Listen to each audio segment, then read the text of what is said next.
mother at Cambridge. Financial technology marries the capacity for innovation and technological invention that London is really now shining light for, with the strength of our financial sector. And almost inevitably, financial technology is about a marriage of small innovators and large institutions. And from that perspective, it's particularly appropriate that today's meeting is here, because that's really the raison d'etre of this building, to bring together some of the UK's largest brands, along with a wide spectrum of innovators. So I invite you all to think hard over the next few hours, come up with brilliant ideas, and make the most of the opportunity here today. A large part of my job is to look at the way small firms have changed, the way the internet has really transformed the whole of business. And if you think what's happened since 2008, when the banks just fell out of the market in time, and all the other peer-to-peer, different sorts of lending have actually blown up. It's been quite remarkable. But it is important that we get this balance quite right. So what today is about is finding that way down that narrow path between too much and too little. We have to have some regulation to protect people. If we don't, it will mean the end of the industry. If we have too little, then it will run amok the way it did in 2008. So this is typical of somebody here from government. I told you what to do, and I'll go away while you do it. Thank you very much.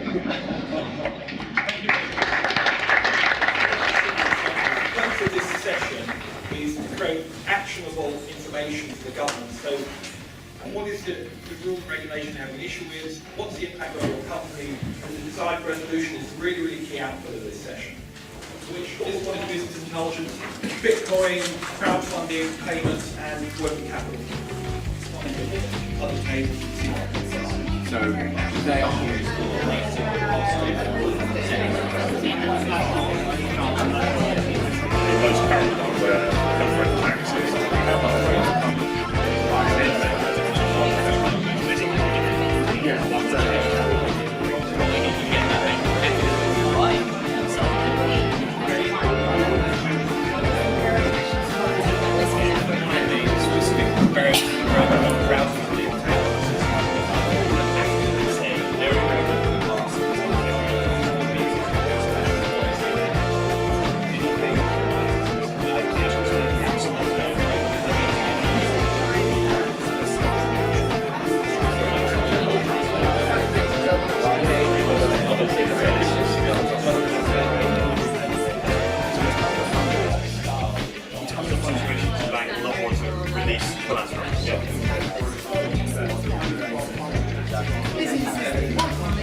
if they go that's just basically. lest you should think this might be a pointless waste of time, it isn't. When we have had conversations of this kind with incumbents in various sectors, and we've got an awful lot out of it indeed.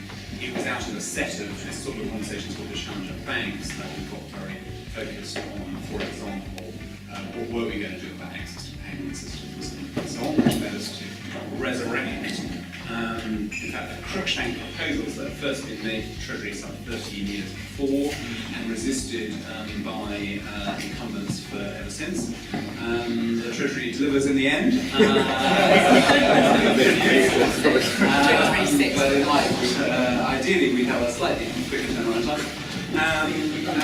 There are, just looking around the room, a whole bunch of senior colleagues from government here, colleagues from Angela from the Treasury, Mary from FCA, Michelle from OFT, Polly from the Business Department.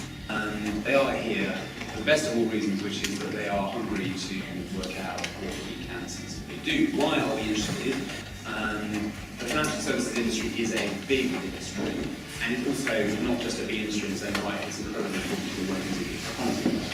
And I'm not going to pretend to be a master of the detail of any of the subjects that you've just raised, so I do not know what is the correct factual treatment of Bitcoin. First, but my guarantee is that we will look at all the points that have been raised and we'll take into consideration. let me just add to that. So my name's Will Cavendish, I sit in the Cabinet Office, and this is the inaugural event of quite a big push on challenger businesses for want of which in financial space do exactly what John has just described, but more broadly across whole swathes of the economy. Government's keen to understand what are the business models, the technologies, the consumer interfaces. Those are particular things that we can catalyse decision making around. So it's the first event of what will be quite a drumbeat of series of events on challenging businesses. And this is our inaugural and also most cherished, therefore.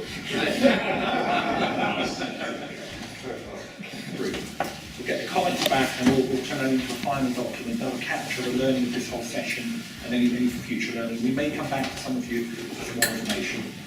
So all I'll say now is thank you to government, thank you to the members, thank you to Tramtree, thank you all for coming.